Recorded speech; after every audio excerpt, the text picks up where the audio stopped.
My name is Jonathan Gilliam, and this is The Experts.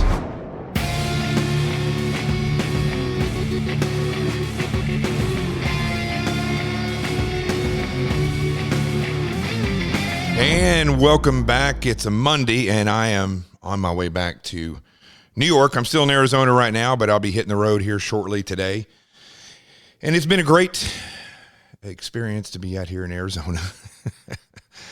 To tell you the truth, I don't want to go back to New York. I'm not looking forward to it, but I have a very important place that I got to be on Saturday, and I will announce more about that later on this week. But it's going to be great. A lot of people are going to be there. Big speaking event. And, you know, it's interesting.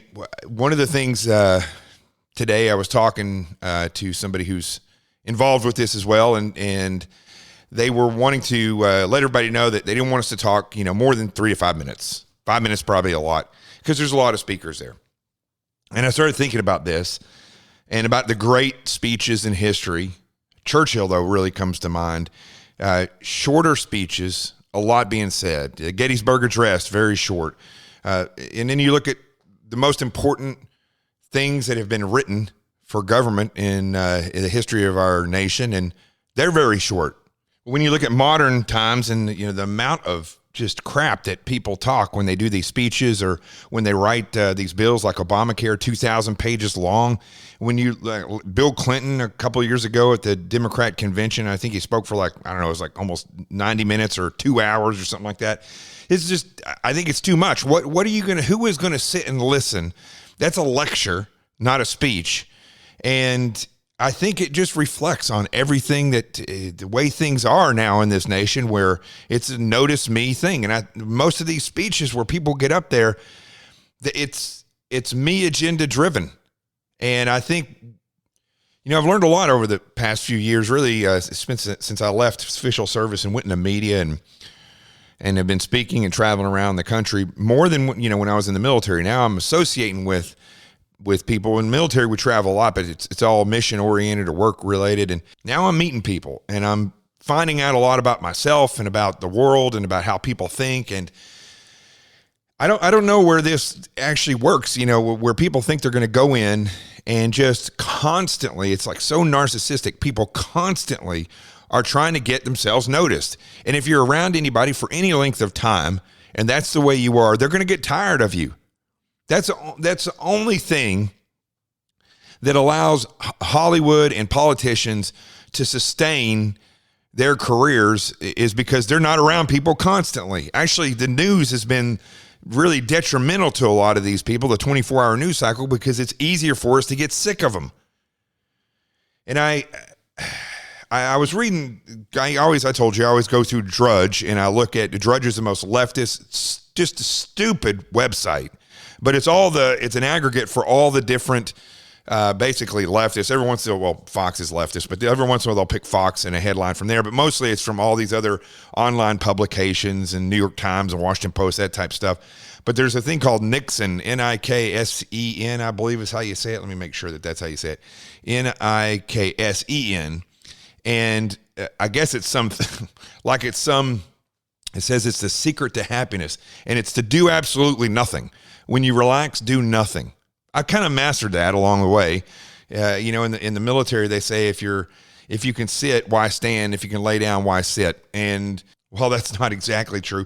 When it comes to relaxing, when it comes to actually taking time off, this is what you should really think about this. One of the things I've definitely learned since I've been out of the military is, this busy work that they give you in the military. And in law enforcement, bosses love to give you busy work. I know it's that way in the corporate world too. If you don't have anything to do, then do this menial task just to keep you busy.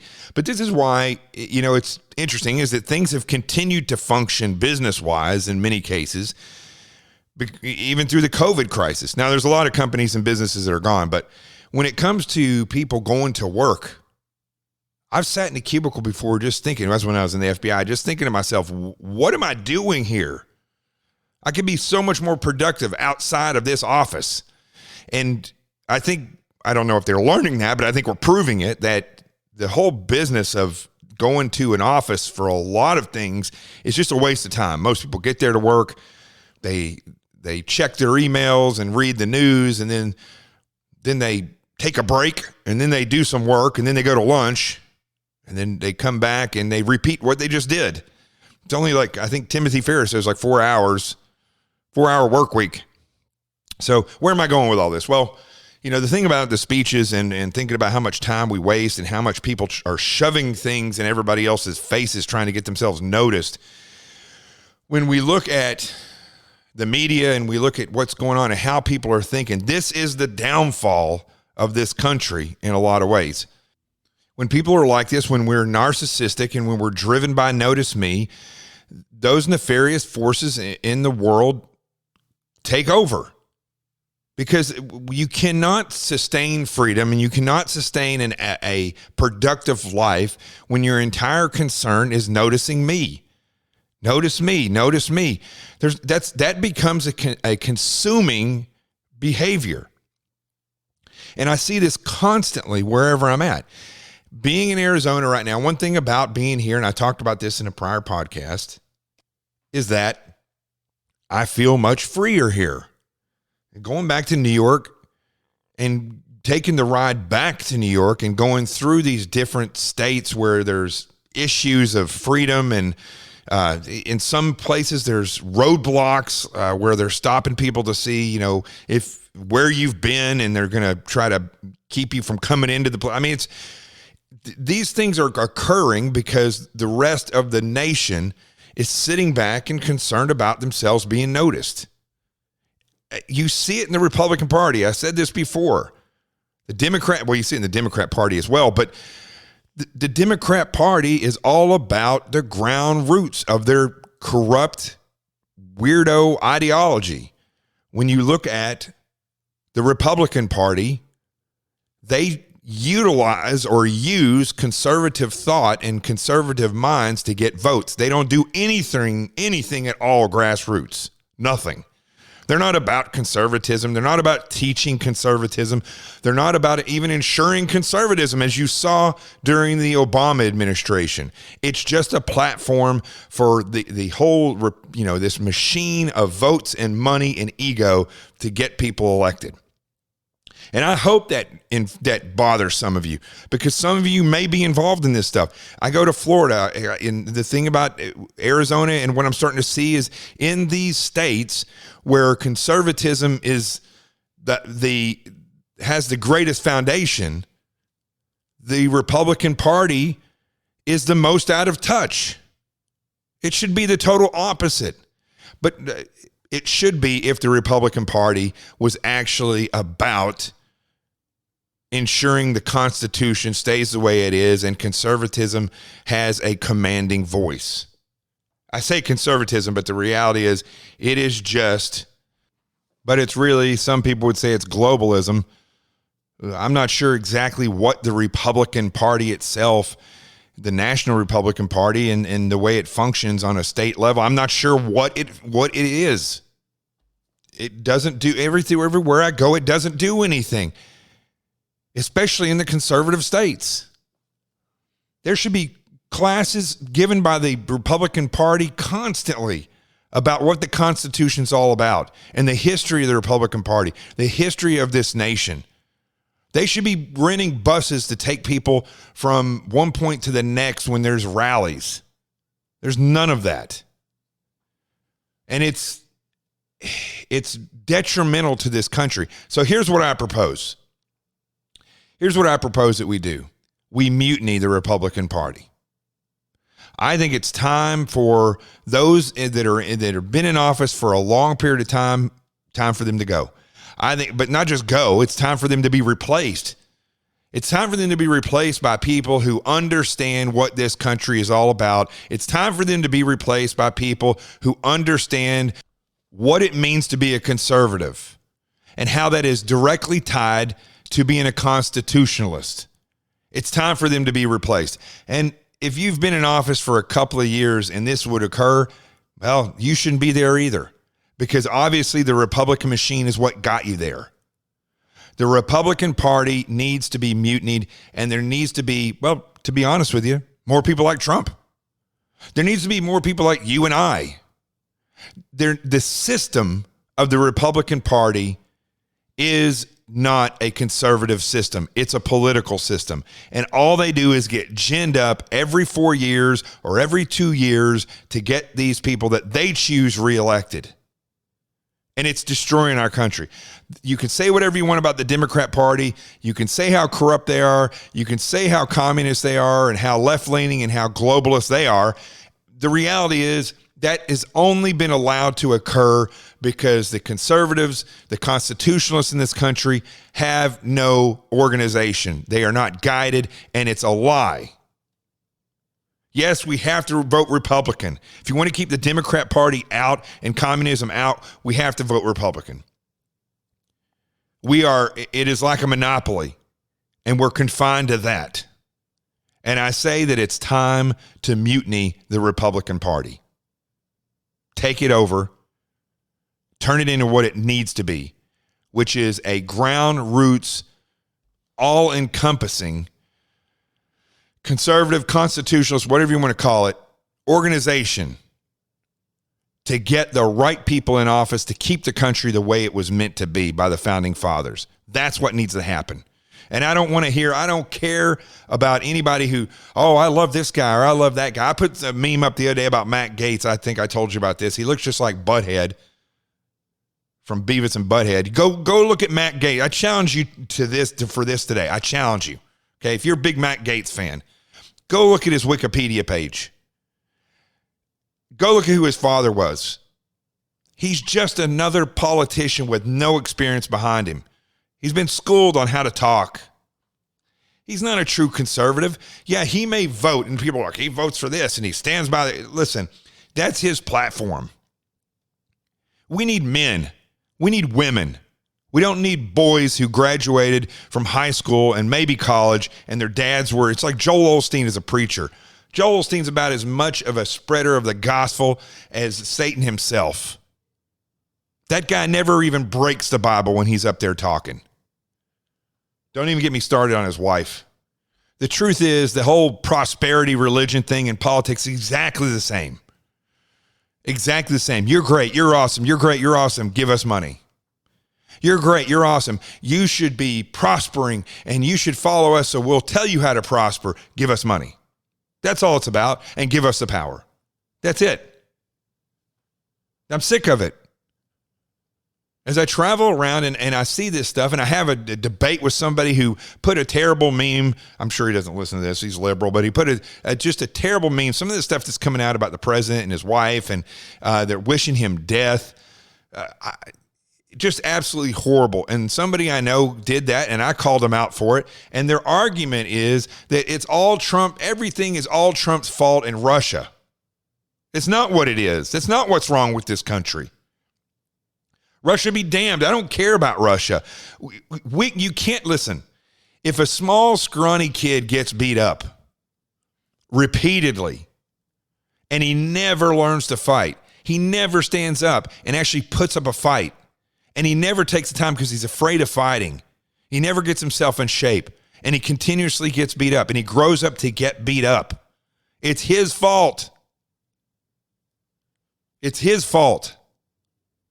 Yes, the bully is a nasty individual, and they should be punished for what they do. But it's his fault because he keeps allowing it to happen. And that's what's going on in this country. It's not Russia's fault. It's our fault. It's not the Democrats' fault. It's the conservatives' fault for doing nothing. It's not Donald Trump's fault. He's only been in office for 4 years. Joe Biden and the rest of these people have been in office for over 40 years of lying, of the same nonsense. And we sit back and allow them to be voted back in because we play the game that we're told to play. You have no voice. You have no power, except for every 4 years. Now you get a voice. And now they're even trying to take that voice away from us. That's bullshit. You have a voice.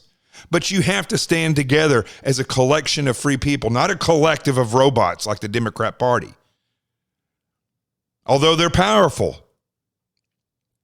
A collection of robots is more powerful than a group of people who who just want to be noticed and want things to be free and then want to be left alone. I hear people all the time, they're conservative. I just want to be left alone and live my life. Well, I'm sorry. That's not the way it works. You want to be left alone and just live like a king, you got to go out and make money. You got to have a real career. Well, it's the same thing with freedom. You want to be free, you have to sustain that freedom. You have to realize that freedom has enemies. You have to realize that things that occur are because you don't do anything. Inaction is the same as giving over your freedoms to people who want to hurt you. And it's time for you to realize that.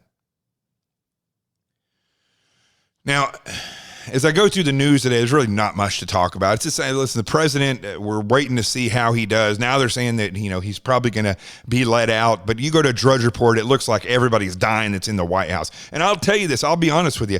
I don't think it's any coincidence that all these people in the White House got sick after a specific meeting and that were specific where people were there. People from the Judiciary Committee. I just don't think it's a coincidence. I'm going to say that. I don't think that these people all show up together and it's just a coincidence that they got sick at the same time. We have seen the way the Democrat Party works, the way people that hate Trump work. We've seen people within the inner circles, quote unquote, of the White House have done nefarious things. I don't like it. I don't like it. And I think that if there's no way we're going to find out there again, we can't demand anything. Try demanding that you find out something. Nobody cares. The leftists run all the agencies. The Republican Party really doesn't care about your voice. It's a very aggravating circumstance to be in. But we are, and it's going to get worse. No buts. It's going to get worse. The government is being ran by leftists and people that don't care about your voice. And the nation is filled with people who, like that kid I was talking about a minute ago, have grown up doing nothing.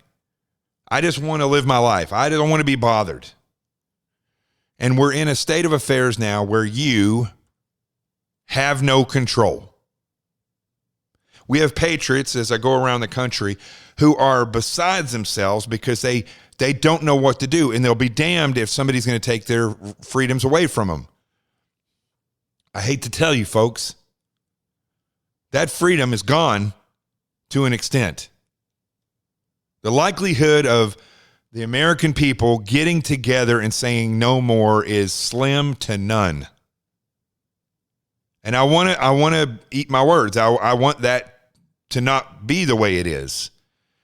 It's one of the reasons why I got on the road, so I could meet people and try to help them understand that this is not going to work out if we continue down this road, relying on the Republican Party to be the voice and to bring the right people forward. It's not going to work out. You cannot just sit back and do nothing. And there's going to be a time very soon of lawlessness by the right people or lawlessness by the wrong people, or I should say continued lawlessness. We look at what's happening in the streets around these cities. People that are leftists who want to destroy the country, who want to destroy the Constitution, they're all out there destroying. You got people that are politicians on the left that stand up and lie. Joe Biden, the lies that we're spewing from that dementia-fueled robot, they were uncountable. Nothing he said in that debate made any sense whatsoever. And that's his entire career has been like that. But that robot has got an entire force behind him of other robots. So I don't know what to tell you. I don't know what to say. I don't know. I've tried to organize people. I've tried to have these meetings, and it doesn't fall on deaf ears. People respond. People come and they agree that this is the case. This is where we're at. But then they go home. And all of you that have been out here and met me and been to these meetings, you go home and you do nothing. Well, I've got my guns and I've got ammo and I'm going to sit right. Well, so what? You're going to allow the country to fall and then try to fight it out yourself? Where are you going to retreat to? Do you know if the Democrats eventually get into power, you're not going to be able to retreat? All this the money and all this technology going into the DOD. For goodness sakes, the SEAL teams, the last bastion of hope of manliness in the world, has succumbed to the most far left leadership that we've had in the military period, where they're wanting to change this crappy ethos, which I don't remember, didn't exist when I was in, but they changed this ethos that they came up with about honor and integrity, all this crap, and they wanted to make it gender neutral. Why? There's no women in the SEAL teams. There's women at the SEAL teams. There's no women SEALs. And I don't think there should be. I said this before, I think women should have their own special forces. But the reason why you train these people separately is because women will never, on average, ever meet up to the standard of men. And you need to train warriors separate. They need to know that they're men. And if they have women special forces, they need to know that they're women. They need to know what they're capable of. Well, thank goodness we had a commander-in-chief, sick or not, that takes it a priority and changes that ethos back to the way it was and says, no, it's not going to be like this. I looked on the news today, and I saw where the Special Forces is building AI to detect disinformation and fake news. Well, that's nothing new. Leftist communist General McChrystal has been a part of that already. They did that to try to get rid of ISIS, and they used Silicon Valley leftists, and that's what's happening. Special Forces are becoming left. That technology is nothing new. And what are they actually looking for? And is that a warning shot? Are they warning people? Because I can guarantee you, if the Democrats get into office and you all have sat there and said, well, I've got my guns, I know my neighbors, we're prepared. You're not prepared. I've been a part of Special Forces. If they're as left as they are, if the Democrats get into office and you try, and some people, a few people here or there try to revolt, or they just decide to take over completely, you think you're going to defeat the Special Forces? You think that are far left now? You think you're going to defeat the technological marvels of the United States military and the sheer numbers of these people that will do what they're told, even if they consider themselves conservative or constitutionalists or Americans? You're not going to defeat that. It would take a lot more than you and your neighbors. Now's the time for you to get together and make a difference, but most people are not going to. They're counting on November. They're counting on President Trump to get reelected. It's not going to get better, folks, even if he does. Why? Well, one of the reasons is because the Republican Party. The other reason is because of the strength of the Democrat Party and the deep ties they have in government. They're not going to walk away from this. They're not going to back off. Now, I hate to bring such doom and gloom on a Monday, but you got to think about this. You got to realize it. I've had several discussions with patriots who don't know what to do, because it's not like people are getting together and saying this is enough. They're getting together and saying, we got to vote for Trump. We got to get him elected. That's not the only problem here. It's time you see that. Trump got elected 4 years ago. He's done amazing things. It's you. The people have done nothing. You could elect Jesus in 2020, but if you don't do something, it's not going to get better unless Jesus wanted it. But if you elect him to be a figurehead, the same thing's going to happen. Listen, you can go through the Old Testament. This is a human problem. It's repeated through history.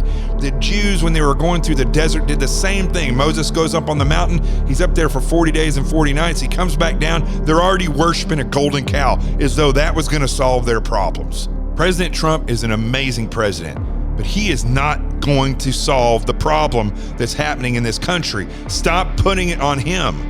It's you. You're the answer. I'm Jonathan Gilliam.